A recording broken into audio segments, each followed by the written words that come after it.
আসসালামু আলাইকুম। আজকের রেসিপি বিফ কষা। তো এই বিফ কষা খুবই টেস্টি একটি রেসিপি। এটি বিশেষ করে গরম ভাত, রুটি বা পরোটার সঙ্গে খুব ভালো লাগে। আমি একটি নতুন পদ্ধতিতে আজকে আপনাদের সাথে বিফ কষা রেসিপিটি শেয়ার করছি। তো প্রথমে আমি একটা বাটির মধ্যে নিয়ে নিচ্ছি 100 গ্রাম টক দই। টক দইটা খুব ভালো করে পানি ঝরিয়ে নিয়েছি। দিয়ে দিচ্ছি 1 টেবিল চামচ ধনের গুঁড়ো, 1 টেবিল চামচ জিরের গুঁড়ো, দিয়ে দিচ্ছি 1 টেবিল চামচ কাশ্মীরি লাল লঙ্কার গুঁড়ো, 1 টেবিল চামচের একটু কম কালো গোলমরিচের গুঁড়ো, দিয়ে দিচ্ছি 1 টেবিল চামচ হলুদ, দিচ্ছি স্বাদ মতো লবণ, দিয়ে দিচ্ছি টমেটো কেচাপ। টমেটো কেচাপটা দিলে টেস্টটাও ভালো আসে আর মাংসের কালারটাও কিন্তু একদম খুব সুন্দর আসে। দিয়ে দিচ্ছি এখানে আমি আমন্ড বাদামটা আমি পেস্ট করে এখানে দিয়ে দিলাম। আমি এখানে 10 থেকে 12টা আমন্ড বাদাম পেস্ট করে দিলাম আর দিয়ে দিচ্ছি সর্ষের তেল। এখন খুব ভালো করে মশলাটা আমি মিক্স করে নেব। একবার আমি যে পদ্ধতিতে বিফ কষা রেসিপিটা তৈরি করছি এইভাবে বানিয়ে দেখবেন, একদম 5 স্টার হোটেলের চাইতে আপনার কাছে বেশি ভালো লাগবে। তো এখানে আমি 1 কিলো বিফ নিয়েছি। বিফটা আমি হাড়, চর্বি, মাংস সব রকম মাংস এখানে নিয়েছি। খুব ভালো করে এখন মশলাটা মাখিয়ে নেব। আর এই মশলাটা মাখিয়ে অর্থাৎ ম্যারিনেট করে আমি মোটামুটি আধা ঘন্টা রেখে দেব। দিয়ে দিচ্ছি এখানে 1 টেবিল চামচ আদা এবং 1 টেবিল চামচ রসুন বাটা। হাতে যদি খুব সময় না থাকে তাহলে ম্যারিনেটটা কম করে 10 থেকে 15 মিনিট করলেও হবে।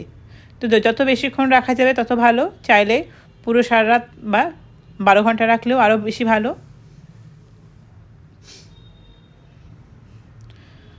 তো আমার ম্যারিনেট করা হয়ে গেছে। আধা ঘন্টা পর আমি কড়াইতে দিয়ে দিচ্ছি সর্ষের তেল খুব ভালো করে গরম হয়ে গেছে। এখন দিয়ে দিচ্ছি এলাচ, লবঙ্গ এবং দারচিনি।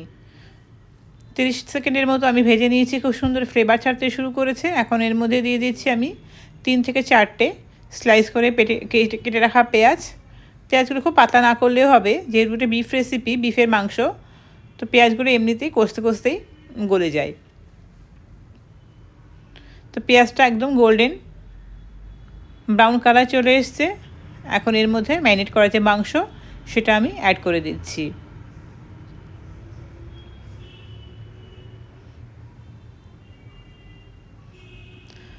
তো ম্যারিনেট করা মশলা, মাংস সবই আমি নিয়ে নিলাম। এখন খুব ভালো করে এটা কষিয়ে নেব আর এটা কষাবো লো টু মিডিয়াম ফ্লেমে। যেহেতু এখানে টক দই এবং বাদাম বাটা দেওয়া আছে, নিচে কিন্তু লেগে যাবে।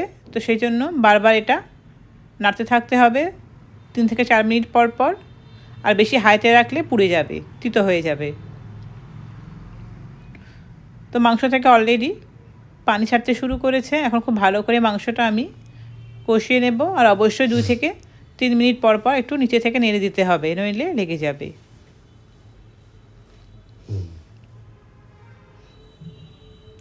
যেহেতু এটা কষা মাংস রেসিপি, তো ঢাকনা দিয়ে ঢেকে আমি মাংসটা খুব ভালো করে কষিয়ে নেব।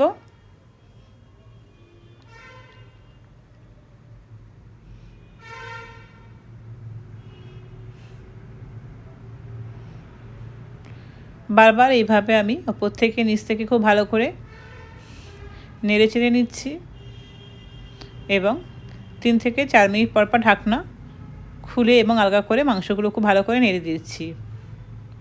মাংস থেকে যে এক্সট্রা পানি বেরিয়েছিল সেগুলো কষতে ড্রাই হয়ে গেছে। মাংসকে তেল ছাড়তে শুরু করেছে। মাংসে কিন্তু গ্রেভি একটুও নেই, যেটুকু আছে সেটুকু তেল মশলা।